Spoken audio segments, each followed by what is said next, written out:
नमस्कार, Avon news TV में आपका बहुत स्वागत है। मैं हूं आपके साथ मेघा। देखते हैं स्पेशल स्टोरी में क्या है आपके लिए खास। अयोध्या से पंकज पाठक की रिपोर्ट। अयोध्या में एक प्रेस कॉन्फ्रेंस के दौरान सांसद अवधेश प्रसाद ने बोला, शिक्षकों के लिए टीईटी परीक्षा अनिवार्य करने को लेकर सपा सांसद अवधेश प्रसाद ने सरकार को घेरा। कहा, हम न्यायालय के आदेश का सम्मान करते हैं। शासन की तरफ से न्यायालय में मजबूती से पैरवी नहीं की गई। इस आदेश से 20 लाख शिक्षकों के गर्दन पर तलवार लटकना शुरू हो गई है। सरकार न्यायालय के सामने पुनर्विचार याचिका लावे। केंद्र और प्रदेश सरकार से मांग, उच्चतम न्यायालय के सामने पुनर्विचार याचिका लावे। पार्लियामेंट में सरकार पर दबाव डालेंगे कि सरकार न्यायालय में पुनर्विचार याचिका लावे। इस मामले को लेकर देश के शिक्षा मंत्री एवं प्रधानमंत्री से मुलाकात करेंगे। राष्ट्र के निर्माण में हमारा शिक्षकों का बड़ा योगदान है। गुरुओं का हम सभी आदर करते हैं। तो एक माननीय उच्चतम न्यायालय की तरफ से एक फैसला हुआ है कि अध्यापक जो हैं, चाहे उनकी सेवा 10 साल की है, चाहे 15 साल की, चाहे 20 साल, उनको टीटी परीक्षा पास करना होगा। तो माननीय उच्चतम न्यायालय के इस आदेश के कोई हमारा कमेंट नहीं है, ना आलोचना है, क्योंकि हम लोग तो न्यायालय का आदर करते हैं, सम्मान करते हैं, संविधान का आदर करते हैं, सम्मान करते हैं। हमारी पार्टी करती है, हमारे नेता करते हैं, हम जैसे कार्यकर्ता करते हैं। तो न्यायालय के इस आदेश पर कि शिक्षकों को टीटी पास करना पड़ेगा, चाहे 10 साल की नौकरी, चाहे 20 साल की, जबकि उस समय जब भर्ती हुए हैं तो उस समय की जो सेवा शर्तें थी, उन सेवा शर्तों को पूरी तरह से फुलफिल करने के बाद ही उनका अपॉइंटमेंट हुआ है।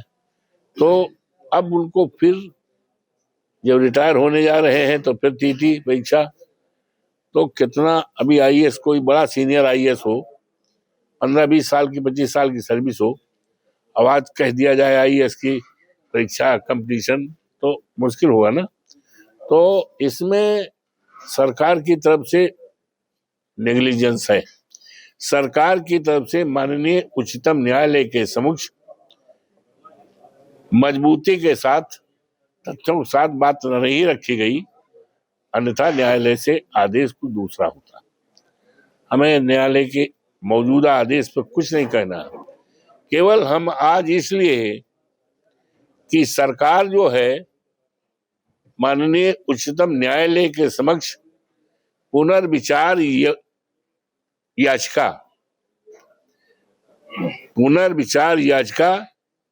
पूरी तरह से सम्यक विचारधारा करके, विचार करके ले आवे। और मुझे उम्मीद है न्यायालय पर कि न्याय हित में हमेशा हमारे देश के न्यायालय का सर्वोच्च स्थान रहा है, रहेगा। और उससे जो आज 20 लाख इस देश में शिक्षक प्रभावित हो जाएंगे। उत्तर प्रदेश में 2 लाख।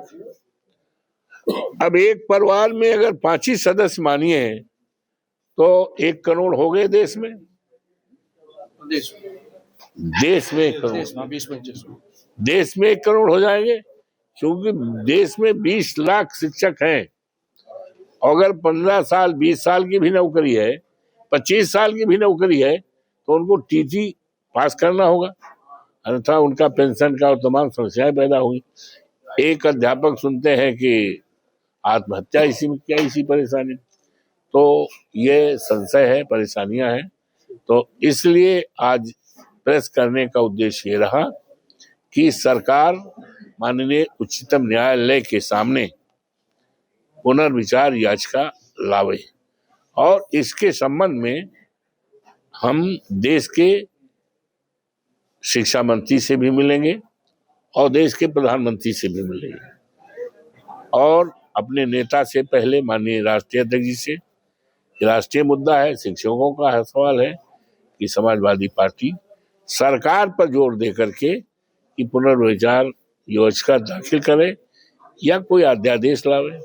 तो इसीलिए, और सदन चलेगा पार्लियामेंट का, तो उसमें भी सरकार पर हम लोग दबाव डालेंगे, सरकार के सामने बात रखेंगे कि जनहित का मामला है, लोकहित का मामला है, शिक्षकों का है, और ऐसे मामले में माननीय उच्चतम न्यायालय के सामने सरकार पूरे तथ्यों के सामने लाकर तैयारी करके माननीय उच्चतम न्यायालय में जाए पुनर्याचिका के लिए, इसीलिए बुलाया।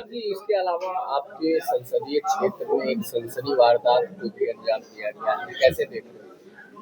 जैसे कल एक गोलीकांड हुआ, दुखद है ये लचर कानून व्यवस्था आए दिन लचर कानून व्यवस्था का है, और पूरे प्रदेश में है लचर कानून व्यवस्था है। योगी जी का तो इस पर ध्यान नहीं, योगी को तो अहंकार है। इस खास स्टोरी में फिलहाल इतना ही। देश और दुनिया की बड़ी खबरों के लिए आप बने रहिए वन न्यूज टीवी के साथ। नमस्कार।